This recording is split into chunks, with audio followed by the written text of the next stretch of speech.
Hello बच्चों, good morning to all. Last lecture अपन ने फैराडे लॉ का फर्स्ट लॉ अपन ने किया, उससे रिलेटेड कुछ न्यूमेरिकल्स मैंने आप लोगों को करवा दिए थे। नर्स्ट इक्वेशन का एक एक्स्ट्रा न्यूमेरिकल था जो अपन को लग रहा था कि जो बच्चों को डाउट आ सकता है वो मैंने तुम लोगों को करवा दिया था। आज का जो इंपॉर्टेंट टॉपिक है वो है फैराडेज सेकेंड लॉ। पहले स्टेटमेंट देखो, the amount of substance liberated by the same quantity of electricity passing through the electrolytic solution are proportional to the chemical equivalent weight. Statement से क्या समझ में आता है, स्टेटमेंट से कुछ समझ में नहीं आता है। पहले एक एग्जांपल देखते हैं, देखो कैसे करना है। सारा गणित एग्जांपल का ही है। देखो ये स्टैंडर्ड एग्जांपल नहीं है, पर तुम्हें समझाने के लिए मैं ये वाला एग्जांपल इस्तेमाल कर रहा हूँ। इस तरीके से एक इलेक्ट्रोड लगा हुआ है, ये सीरीज करेक्शन है। आप लोगों के एक इलेक्ट्रोड यहाँ से निकल के इसमें गया, फिर यहाँ से निकल के इसमें गया।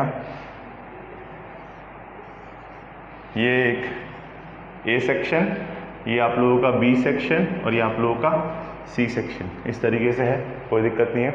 अब देखो एग्जैक्ट एग्जांपल नहीं है, पर समझने में सबसे इजी एग्जांपल है। मैं बोल रहा हूँ कि इसमें NaCl भरा हुआ है, सपोज इसमें भरा हुआ है MgCl2। Cl के रिस्पेक्ट में समझेंगे। ये बुक में आप लोगों को कॉपर सल्फेट वाला दे रखा है, वो समझने के लिए थोड़ा अप्रोप्रिएट लगता है मुझे। मैं आपको थोड़ा उससे बेटर इजी एग्जांपल, ये मेरे मन से मैंने बनाया है तुम लोगों के लिए। देखो इसमें क्या पता चल रहा है, कैसे आयनाइज होता है, Na+ और Cl-।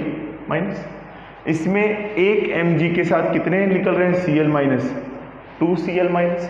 इसमें कितने निकल रहे हैं, Al+3 के साथ आप लोग कितने निकल रहे हैं, 3Cl-। तो देखो इसके रिस्पेक्ट में ये कितने Cl के बराबर है, एक जो है वो 1 Cl के बराबर है। बात समझ में आई। ये जो है एक जो है वो कितने Cl के बराबर है, 2 Cl के बराबर है। और ये वाला एल्यूमिनियम जो है एक जो है वो 3 के बराबर है। तो सबसे कम क्वांटिटी में ज्यादा Cl कौन न्यूट्रलाइज कर पाएगा, ये। क्यों? क्योंकि इसकी कंबाइनिंग कैपेसिटी कितनी है, 3 की है। इसकी कंबाइनिंग कैपेसिटी कितनी की है, 2 की है। और इसकी कंबाइनिंग कैपेसिटी कितने की है, 1 की है। तो जितने ज्यादा प्लस ऑक्सीडेशन स्टेट होंगे उतने ज्यादा इलेक्ट्रॉन्स ये रिलीज करेगा। उतनी कम क्वांटिटी में, भाई इलेक्ट्रॉन क्या होता है, रिलीज होकर एनोड की तरफ जाते हैं, यही तो फंडा होता है। एनोड की तरफ गए, जितने ज्यादा इलेक्ट्रॉन इसमें गए तो कम क्वांटिटी में क्या करेगा, ज्यादा न्यूट्रलाइज करेगा। ये वाली बात समझ में आई कि कम में ज्यादा को रिलेट कर सकते हैं।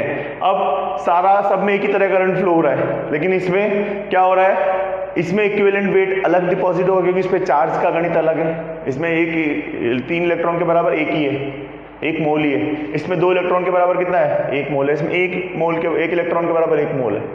तो सब में अलग अलग वेट डिपॉजिट होगा। यहाँ पे 3 इलेक्ट्रॉन के स्पेक्ट्रम में Al की क्वांटिटी क्या होगी, कम होगी।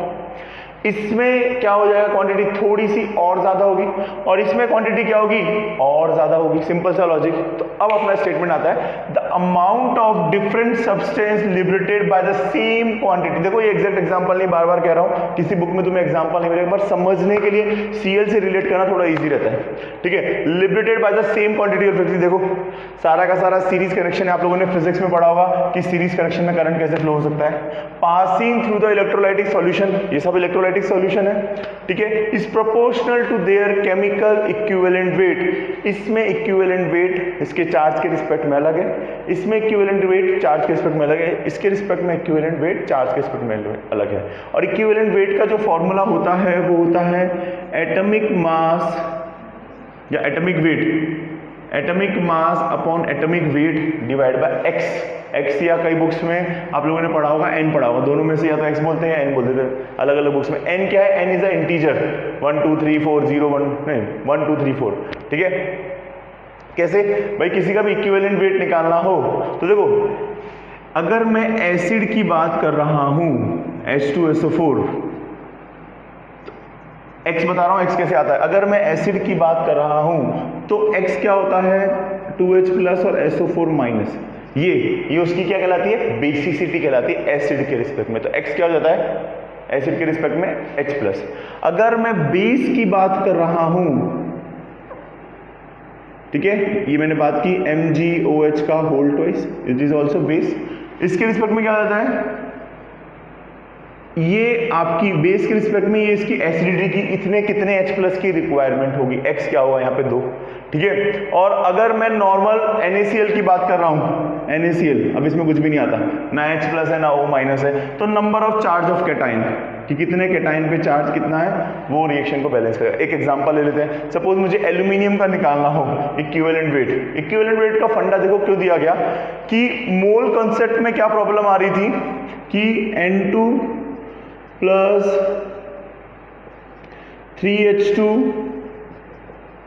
सपोज ये ऐसे आ रही थी, N2 प्लस H2 प्रोडक्ट में आ रहा है INH3, तो इसमें सबसे बड़ी प्रॉब्लम आ रही थी रिएक्शन को बैलेंस करने के लिए। मोल कॉन्सेप्ट सही था, कोई प्रॉब्लम ही नहीं थी, वर्ल्ड बेस्ट चीज थी, लेकिन यहाँ पे रिएक्शन को बैलेंस करना पड़ रहा था। N2 plus 3H2 equals to twice NH3, लेकिन इक्विवेलेंट वेट में आप लोगों को ऐसा नहीं करना पड़ता। ये ऑटोमेटिकली सेल्फ अंडरस्टैंड है कि ये ऑटोमेटिकली 1/3 हो जाता है इक्विवेलेंट वेट का फंडा।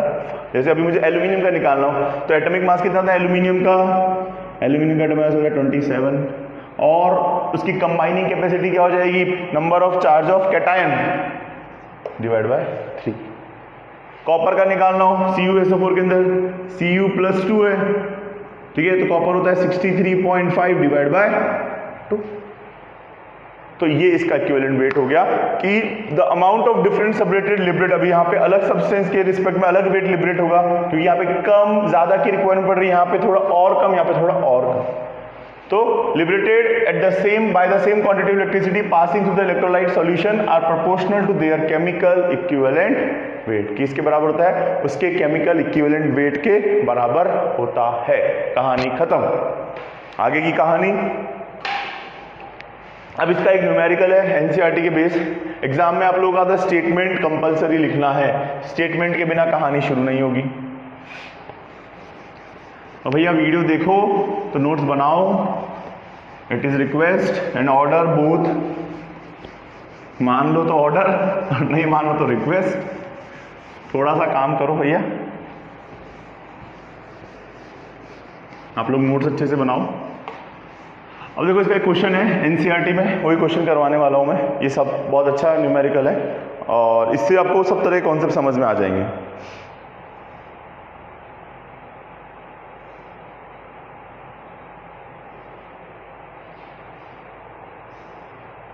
अपना कौन सा चैप्टर है? Electrochemistry exercise. चलो क्वेश्चन शुरू करते हैं। एक सेकेंड, क्वेश्चन लिखो। क्वेश्चन की क्वांटिटीज में लिख रहा हूं आप लोगों को।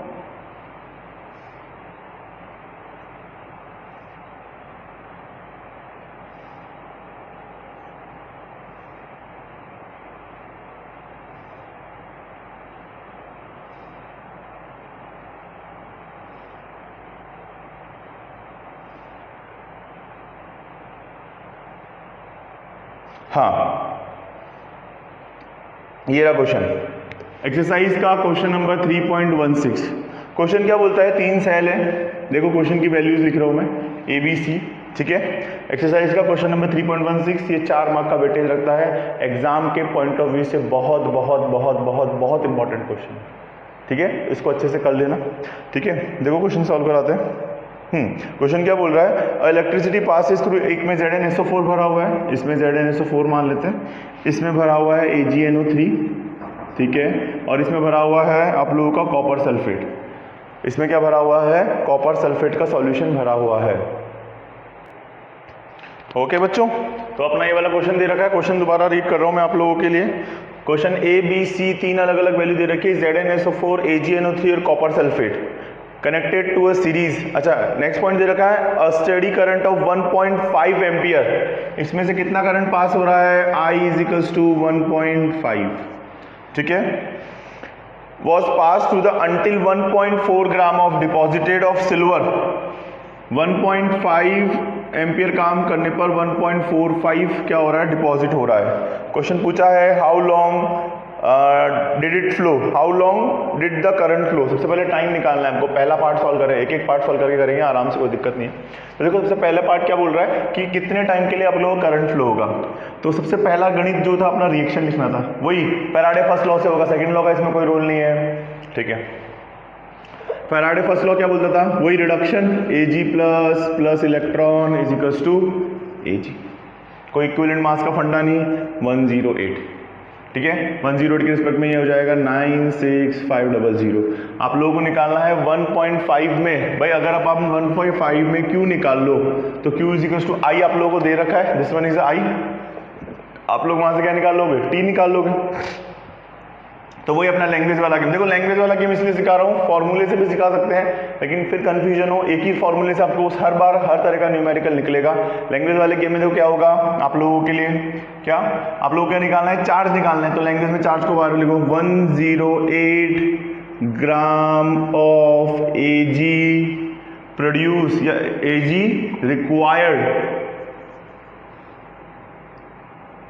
required 96500 coulomb charge.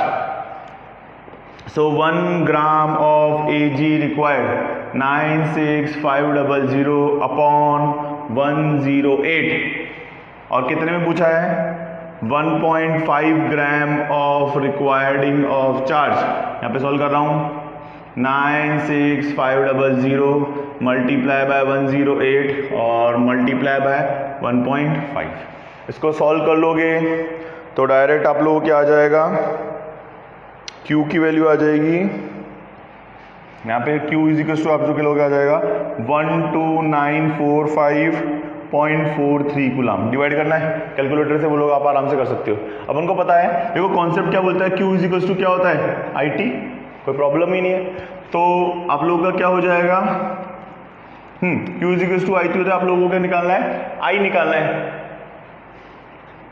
Sorry time निकालना है। तो देखो Q दे रखा है कितना, 129 है ना, हाँ 129, सॉरी ये थोड़ा करेक्शन है, 1295.43 कूलम है।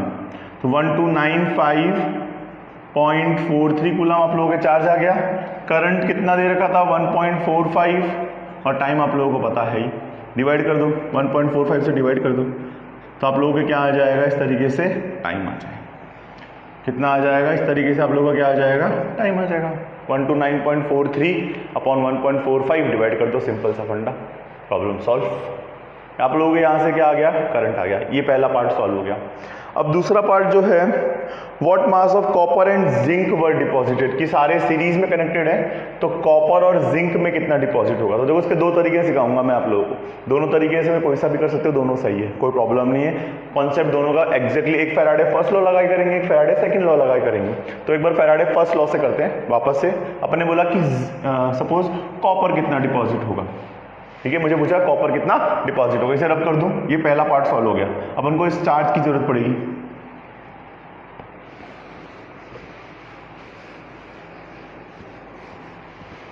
देखो कैसे भाई, यही चार्ज तो पूरे में फ्लो हो रहा है, ठीक है, यही चार्ज फ्लो हो रहा है। तो देखो कॉपर के रिस्पेक्ट में क्या रिएक्शन होगी, Cu+2 electron is equal to Cu, यही होगी रिएक्शन, कोई दिक्कत नहीं है।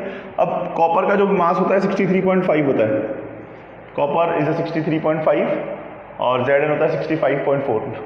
क्वेश्चन में गिवन होगा, वरना कॉपर का तो याद हो जाएगा, ठीक है। इसमें कितने प्रोड्यूस चार्ज हो रहा है, 2 × 96500, बस प्रॉब्लम सॉल्व।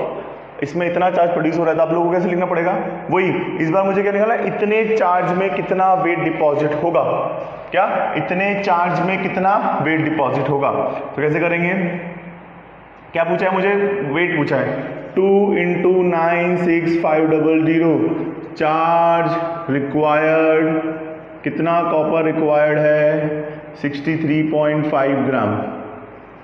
इसमें जो कितना कॉपर लिबरेट हो रहा है, रिक्वायर्ड लिख दो या लिबरेट लिख दो, ठीक है, लिबरेट लिख देना, कलेक्ट हो रहा है, लिबरेटेड, RATED, ठीक है, liberated. 1 coulomb charge required 63.5 multiply by 2 × 96500 coulomb. और आप लोग कितने में निकालना है, इतने में निकालना है, कितने चार्ज में, तो मल्टीप्लाई कर दो 1295.43। जो भी सॉल्व करोगे आप लोगों का आंसर आ जाएगा। दूसरे में भी same as it is, zinc का मास होता है 65.4 होता है। अपन को डिपॉजिट वाले सिर्फ कैथोड से मतलब है, उसके अंदर इलेक्ट्रोलाइट में साथ में नेगेटिव आयन का क्या हुआ सर, नेगेटिव आयन से कोई मतलब नहीं, सिर्फ पॉजिटिव आयन की कहानी चल रही है डिपॉजिटेड वाले फंडे में। 65.3 same as it is, same reaction सब कुछ सेम रहेगा, यहाँ पे 65.4 आ जाएगा। दो आंसर आ जाएंगे, दोनों आप लोगों के पीछे से मैच हो जाएंगे। ये फैराडे फर्स्ट लॉ से सॉल्व हो गया। सर अब कोई नया तरीका बोल रहे थे वो भी बता दो, इसे रब कर रहे हैं, नोट कर लो।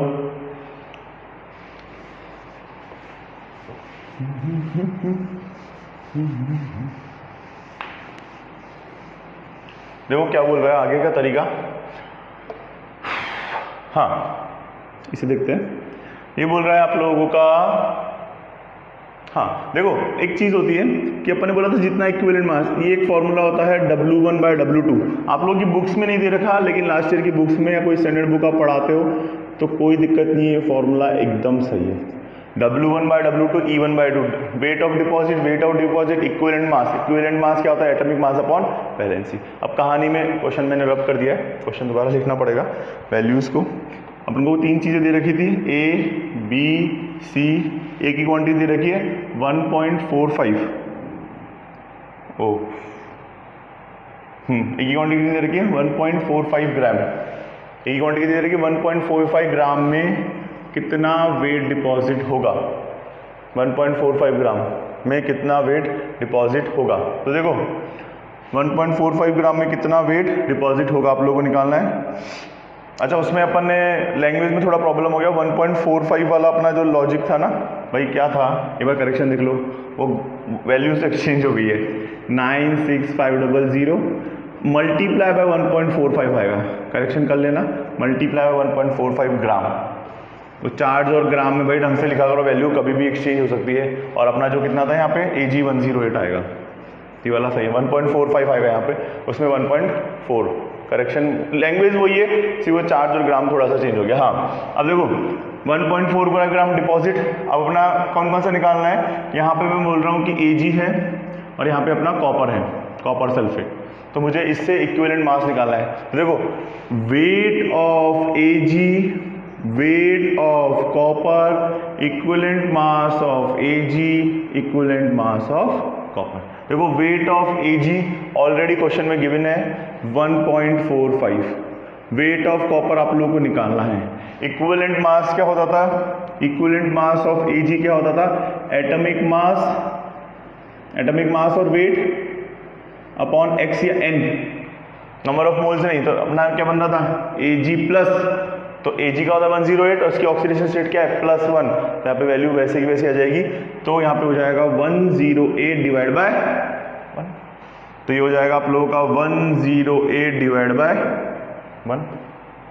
कॉपर जो होता है वो आप लोगों का ऐसा होता है Cu+2, ठीक है। Copper equivalent weight of copper ये हो जाएगा 63.5 डिवाइडेड बाय 2 क्यों, पॉजिटिव चार्ज ऑन कैटायन, ये कर लेंगे 63.5 डिवाइड बाय 2, तो ये घूम के ऊपर चला जाएगा, तो ये हो जाएगा 1.45 वेट ऑफ कॉपर और ये हो जाएगा 108 मल्टीप्लाई बाय 2 और ये हो जाएगा 63.5।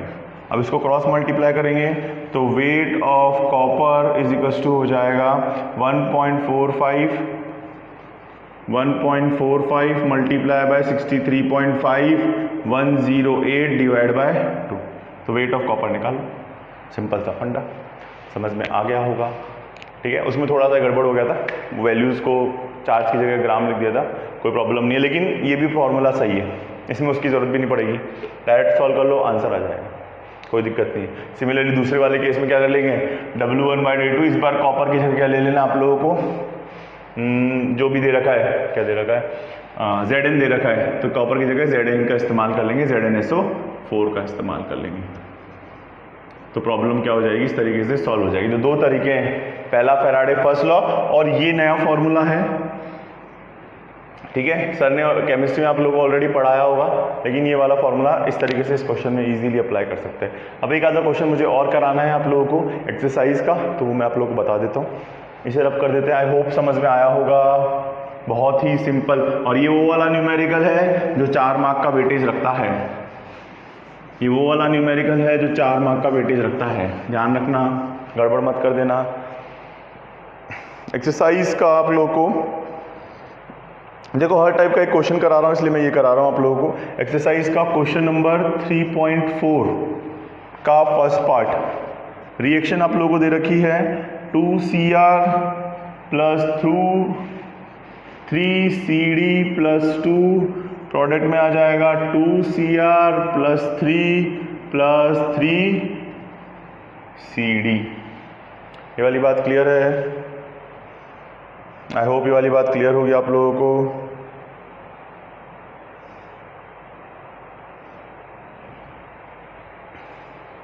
ठीक है, अब आगे की बात की जाए। देखो अब आगे क्या बोल रहा है क्वेश्चन आप लोगों को। आप लोगों को निकालना है डेल्टा जी नॉट, ठीक है, और एक निकालना है के निकालना है, दो चीजें निकालनी है, के सी, दो केस होते हैं। तो देखो कैसे, सबसे पहले डेल्टा जी नॉट निकालने के लिए क्या निकालेंगे। अच्छा, इसकी वैल्यूज आप लोग क्वेश्चन में गिवन होगी। देखो एनोड कौन सा है, एनोड पर ऑक्सीडेशन हो रहा है, ये अपना एनोड है, ये अपना कैथोड है, ये अपना एनोड है, ये अपना कैथोड है, कोई प्रॉब्लम नहीं है। ठीक है, एनोड पर क्या होता है, ऑक्सीडेशन, ऑक्सीडेशन में इलेक्ट्रॉन रिलीज होते हैं। अब अपना फॉर्मूला क्या है, delta G naught equals to क्या होता है आप लोगों को पता है, -NF ई नॉट। ठीक है, अच्छा सबसे पहले ई नॉट निकालना पड़ेगा। अपना ई नॉट का फॉर्मूला क्या होता था, E not of cathode minus E not of anode. लेकिन कंडीशन क्या थी कि दोनों रिडक्शन में बात करेंगे, ये भी रिडक्शन की बात करेगा और ये भी रिडक्शन, क्योंकि IUPAC ने जो बोला था याद होगा आप लोगों को कि हमेशा रिडक्शन पोटेंशियल निकालना होता है। अब देखो ई नॉट ऑफ कैथोड, तो रिडक्शन के केस में दोनों की रिएक्शन के लिए कैथोड कौन सा है, आप लोगों को दिख रहा है कि कैथोड पे आप लोगों का ई नॉट ऑफ, रिडक्शन में इलेक्ट्रॉन्स क्या होते हैं, ऐड होते हैं, तो CD प्लस 2 से CD कन्वर्ट होगा, और एनोड में हो जाएगा ई नॉट ऑफ Cr प्लस 3 से Cr में कन्वर्ट होगा। दोनों केस में देखो रिडक्शन, इसका इससे कोई रिलेशन नहीं है, बस ये वाली रिएक्शन को इस्तेमाल कर रहे हैं, कौन सा कैथोड है कौन सा एनोड है। अब इनकी दोनों की वैल्यूज आप लोगों को क्वेश्चन में गिवन होगी। तो इसकी वैल्यू जो दे रखी है, कैथोड वाले की वैल्यू दे रखी है Cr प्लस 3 से, वो दे रखी है -0.04, ये वाली वैल्यू दे रखी है -0.40 वोल्ट, और ये दे रखी है -0.74 वोल्ट। इसको सॉल्व कर लोगे तो क्या आ जाएगा, प्लस का 3.4 वोल्ट। क्लियर है? ये वाली वैल्यूज बेटा क्वेश्चन में गिवन होगी, या आप लोग अभी प्रेजेंटली क्या करना है, अपनी जो EMF सीरीज है वहां से प्रेफर करना है। अपने पास ई नॉट आ गया, फैराडे की वैल्यू प्लस है, इलेक्ट्रॉन कितने ट्रांसफर हो रहे हैं। देखो यहाँ पे Cr से Cr प्लस 3, लेकिन देखो 2 दे रखे हैं, 2 Cr, भाई यहाँ पे 1 Cr से 3 इलेक्ट्रॉन, 2 Cr से कितने हो गए, टोटल मिला के 6 इलेक्ट्रॉन। ये वाली बात क्लियर है? तो आप लोगों का इस तरीके से 6 इलेक्ट्रॉन वाला फंडा आ जाएगा, 6 इलेक्ट्रॉन सॉल्व कर लो। तो n की वैल्यू क्या हो गई, delta G naught is equals to -n 6, f की वैल्यू 96500, और ई नॉट की वैल्यू हो जाएगी आप लोगों का 0.34 वोल्ट। प्रॉब्लम सॉल्व, सीधा सा फंडा, सीधा सा न्यूमेरिकल, इजी सा कॉन्सेप्ट। क्लियर है? Delta G naught is equals to -NF E naught. ठीक है, अब KC बोला है, इसे रब कर दें, नीचे वाला रब कर रहा हूं आप लोगों का। अब देखो KC कब निकलता था, अपना फॉर्मूला क्या होता है, E is equals to E naught minus 0.0591 divide by n, log of product की कंसंट्रेशन अपॉन रिएक्टेंट की कंसंट्रेशन, यही तो होता था। अब जब इक्विलिब्रियम की KC कब निकलता है, जब इक्विलिब्रियम होता है, इक्विलिब्रियम होता है तो EMF ऑफ द सेल जो होता है, E सेल की वैल्यू क्या होती है, 0 होती है। ये वाली टर्म उधर घूम के चली जाएगी, ठीक है ना भाई, ये मैंने समझाया है। Kc कब निकलता है? जब इक्विलिब्रियम कांस्टेंट की बात होती है। ये वाली टर्म को उधर घूम के, जब भी इक्विलिब्रियम तो ई सेल 0 होता है, तो ई नॉट सेल की वैल्यू क्या हो गई? उधर जाके प्लस हो गई 0.0591। नंबर ऑफ इलेक्ट्रॉन कितने ट्रांसफर हो रहे हैं? नंबर ऑफ इलेक्ट्रॉन 6 ट्रांसफर हो रहे हैं। देखो अभी अपन ने लिखा था 6 लॉग ऑफ प्रोडक्ट में कौन सा आ रहा है? Cr। अच्छा अपन को Kc तो निकालना ही है भाई। Kc क्या होता है? प्रोडक्ट की कंसंट्रेशन अपॉन रिएक्टेंट की कंसंट्रेशन का रेशियो। Kc ये आप लोगों ने इक्विलिब्रियम में पढ़ा था, Kp Kc रिलेशन। तो Kc वही है कंसंट्रेशन के रिस्पेक्ट में ही वाला। ई नॉट की वैल्यू भी अपन ने निकाली थी। ई नॉट की वैल्यू आप लोग को वहां से लिखनी पड़ेगी। ई नॉट की वैल्यू आप लोग कितनी आ रही है? 0.34 वोल्ट। ई नॉट की वैल्यू आ गई 0.34 volt. 0.0591 divide bye 6 log of Kc। इसको उधर ले जाएंगे तो Kc इज इक्वल्स टू हो जाएगा log of Kc is equals to हो जाएगा 0.34 वोल्ट मल्टीप्लाई बाय 6 0.0591। इसको डिवाइड कर देना। Kc इज इक्वल्स टू आप लोगों को क्या आ जाएगा? लॉग Kc की वैल्यू आ रही है आप लोगों का 34.96 आएगा। क्या आएगा? 34.96। इसका एंटी लॉग लेना होगा। ये लॉग ऑफ की वैल्यू आ रही है, एंटी लॉग लेंगे तो ये वाली वैल्यू मैंने तुम्हें बताया था 10⁻34 हो जाता है। अब 96 देखो,